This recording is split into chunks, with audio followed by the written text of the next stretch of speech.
Baik, Assalamualaikum warahmatullahi wabarakatuh. Perkenalkan, nama saya Muhammad Haryanto dengan NIM 241011099, kelas IKA 24A. Baik, di sini saya akan menjelaskan pengertian algoritma priority scheduling. Priority scheduling merupakan algoritma penjadwalan berprioritas pengerjaan yang mendahulukan proses yang memiliki prioritas terbesar. Dalam penelitian ini, algoritma priority scheduling (PERS-IN atau PERS-OUT (PIVO) digunakan untuk menentukan prioritas pekerjaan berdasarkan status dari masing-masing tasks.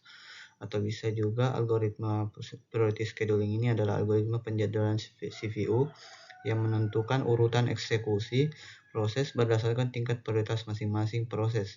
Dengan kata lain, proses yang memiliki prioritas lebih tinggi akan dijalankan lebih dahulu oleh CPU dibandingkan proses dengan prioritas yang lebih rendah. Penjelasan sederhananya itu dalam sistem operasi, banyak proses yang menunggu untuk menggunakan CPU. Nah, maka agar efisien, sistem perlu memilih proses mana yang paling penting atau mendesak untuk dijalankan terlebih dahulu. Nah, disinilah algoritma priority scheduling digunakan, yaitu mekanisme dasarnya setiap proses memiliki nilai prioritas. Nilai ini bisa ditentukan secara manual atau otomatis oleh sistem, atau semakin tinggi prioritas atau semakin kecil angkanya tergantung aturan semakin cepat dijalankan. CPU memilih proses dan prioritas tertinggi dari antrian siap atau ready queue.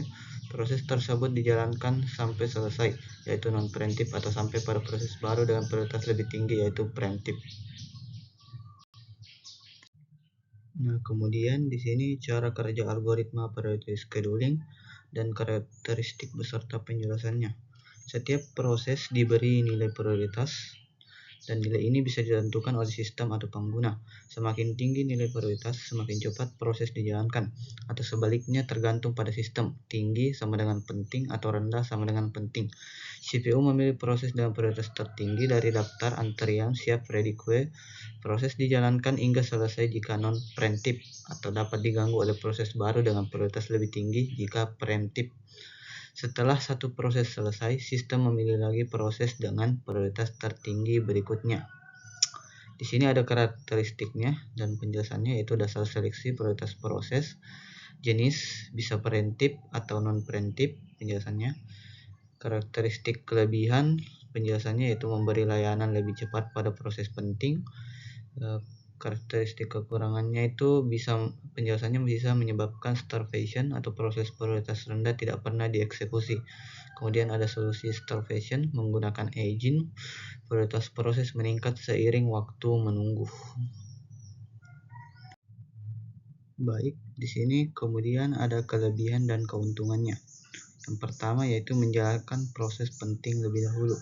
Penjelasannya, algoritma ini memastikan proses dengan prioritas tinggi, misalnya proses sistem atau tugas kritis, mendapatkan CPU lebih cepat. Yang kedua yaitu efisien dalam penggunaan CPU. Dengan mengatur proses berdasarkan kepentingan waktu CPU dapat digunakan lebih efektif untuk tugas yang lebih penting. Kemudian yang ketiga itu fleksibel dalam penentuan prioritas. Nilai prioritas bisa ditentukan berdasarkan berbagai faktor kebutuhan waktu, kepentingan, atau jenis proses, yaitu user atau sistem. Yang keempat, mendukung sistem preemptif dan non-preemptif.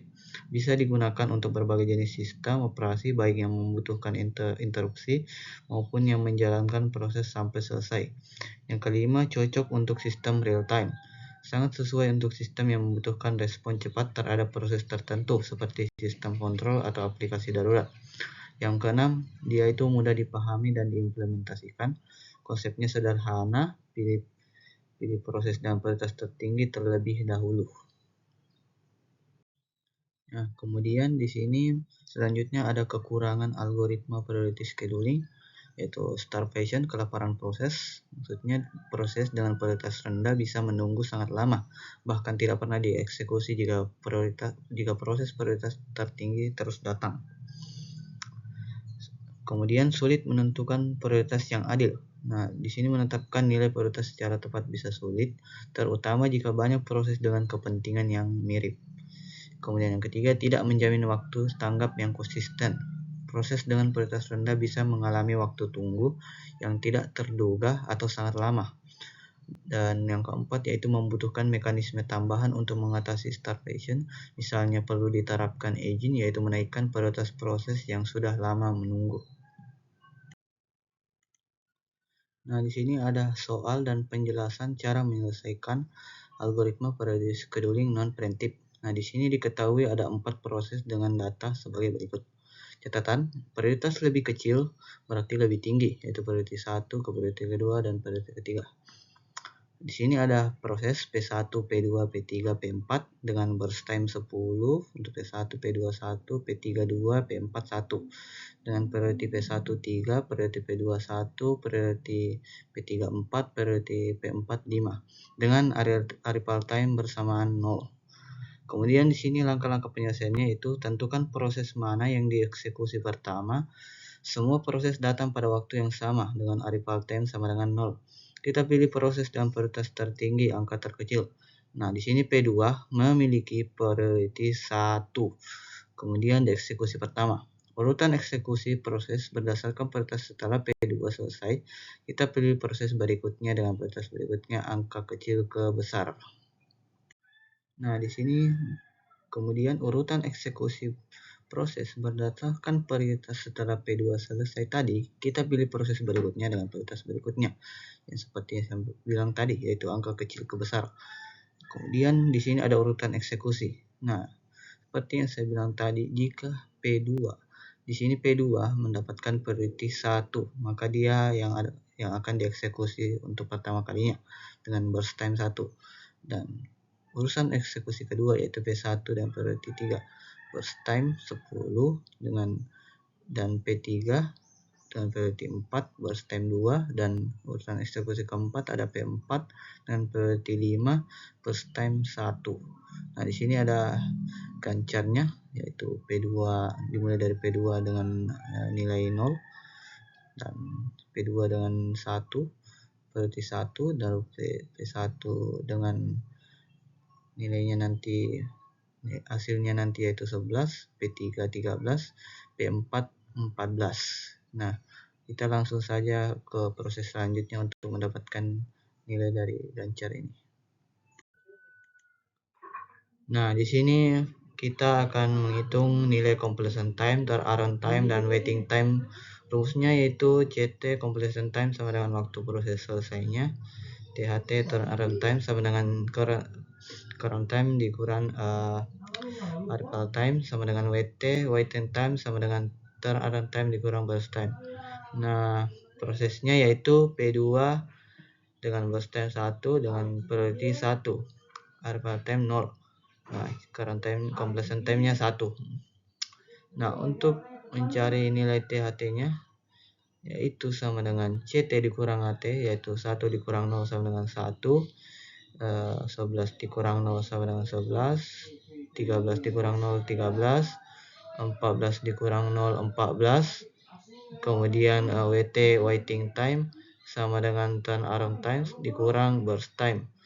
Nah, di sini THT 1 dikurang 1 sama dengan 0, 11 dikurang 10 sama dengan 1, 13 dikurang 2 sama dengan 11, kemudian 14 dikurang 1 sama dengan 13.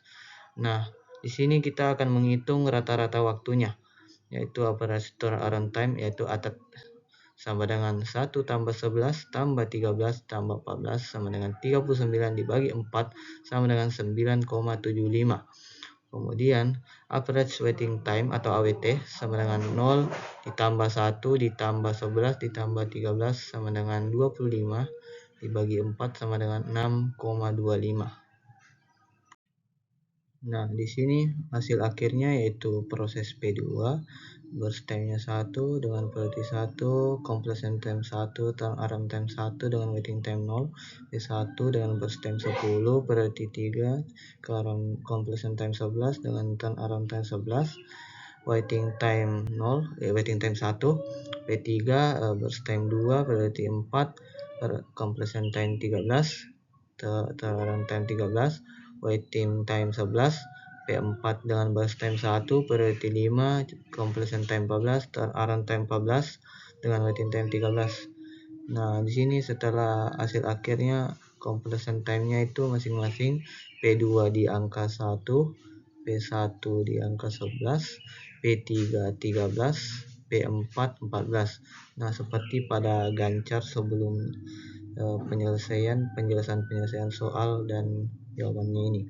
Kemudian di sini ada penjelasan singkatnya, yaitu karena periodic scheduling non-parent type, setiap proses akan dijalankan hingga selesai sebelum proses berikutnya dijalankan.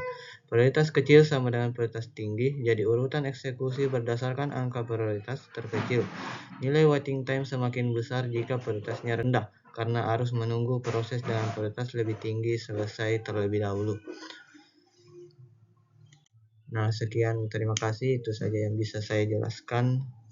Assalamualaikum warahmatullahi wabarakatuh.